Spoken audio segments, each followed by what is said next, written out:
Summer's rolling around, and we've got our first new summer event. But it wasn't Odyssey who basically have the swimsuit tag by default. It was Shanghai. Who asked for Shanghai summer? Certainly not me, but I guess this is fine too. The not China-inspired school will be the backdrop for this round of system updates. We've got some reasonably juicy system updates for you this time, so let's not waste any time and jump into the updates. I assume that most of you have been around the block. You care about what's happening on the Japanese server, and this probably won't be directly relevant to you, unless you're one of those folks who likes making new accounts for challenges or something. Even so, we as the veterans have a vested interest in making sure that the new senseis have a good experience. Every now and then I see jaded senseis who forget that the things they consider easy wouldn't be quite so simple without the resources and roster they've acquired over years. So what did the newbies get? Well, tutorial roles have gotten a little bit friendlier with this patch. It used to be that after all that tutorial slogging you got 10 chances to get the perfect tutorial roster. And among those you could save one tentative roster at a time. That's 10 chances to get some combination of Shun, Iori, and Aru at this point. On both fronts this has been improved. Newbies will now get 30 rolls per every cycle of suffering. Get them started early on the gacha addiction with 1.5 sparks worth of rolls. But that's not all. Within those 30 attempts at the perfect starting roster, you will now be allowed 3 sets of saved rolls. So you'll only have to start worrying about comparing possible starting rosters once you've gotten to the 4th good-looking attempt now. Well deserved, I say. Sure, the act of leveling in some of the aspects of resource gathering has made the newbie experience faster these days, but assembling the students you need to do the higher difficulty content and compete in the rankings has always been the most time-staking part.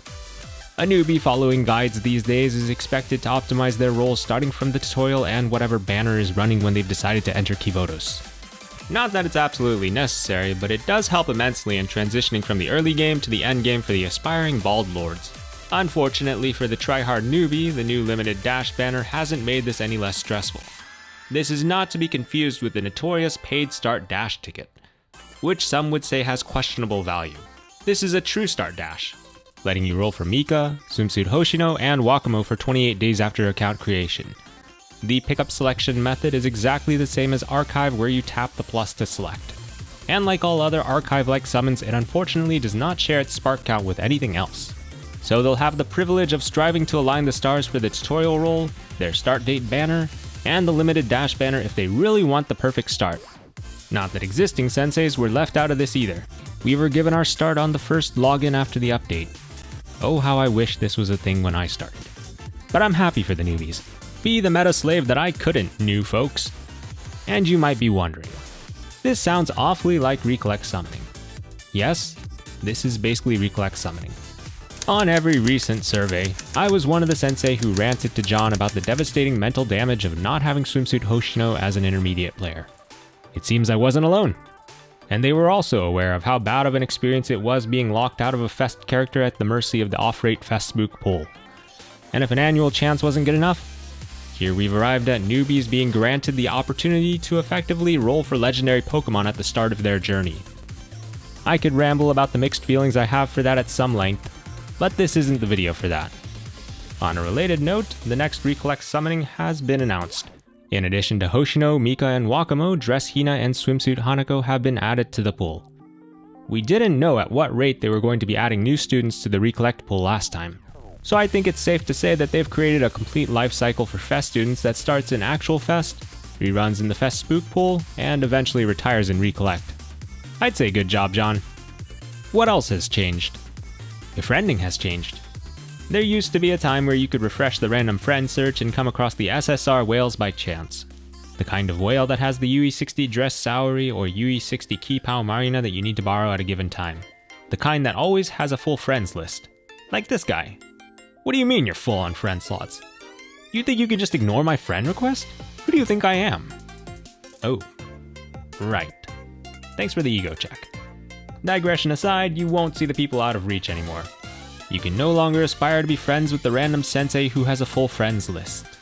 There is one loophole though. If you know their friend code, you can still find them via search. So you'll at least be able to confirm that you have the right friend code. This allows you to continue eagerly awaiting the day that Senpai will have a slot open for you, so that you too may pay tribute for the privilege of access to his wellness's roster. One day. Maybe. Okay. Go next! Drumbarka introduced the system of camera zooming during raids. In Drumbarka, you could switch between 3 camera modes to see the crab at 3 sizes. Well, they've expanded that functionality now. The next boss you get to have a good look at is Tifereth. You know, the Seedmonger from Volume EX. The economy's not doing so well though, so this time you only get 2 camera zoom modes. Targeting buffs, heals, and shields will be a bit easier, at least maybe. It will not, however, solve students going off on adventures to the edge of the world. That was a pretty short one, but the next feature on the docket also concerns worldly possessions. That's right, it's furniture locking. It took me a bit to understand what this feature even was, but I think this slightly modified quote by Jean Respile explains it nicely. Your cafe has no meaning to them. They will not try to understand. They will be tired. They will be bald. They will make the world's most useless gadget with your beautiful tea party table. Past the first node in crafting that uses keystones only, you can additionally burn various materials including furniture to reach the higher nodes.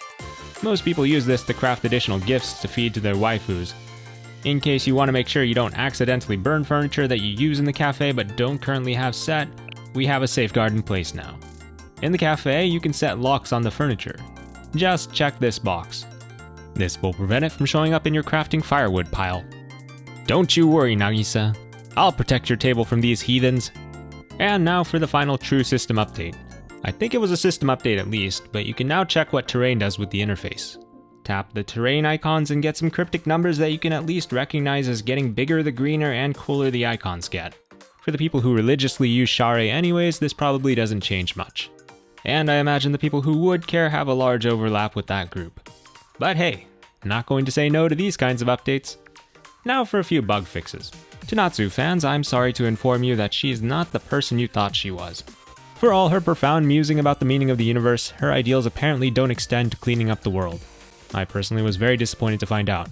It's been reported that Natsu was caught littering in Drumbarka. Not sure how anyone found this out considering she's the worst armor type for this raid. But luckily, someone reported this bad behavior to Sensei. He has taken measures and corrected her, so she won't be dirtying the domain of the crab any longer. I forgive her. This is a story of forgiveness after all, right?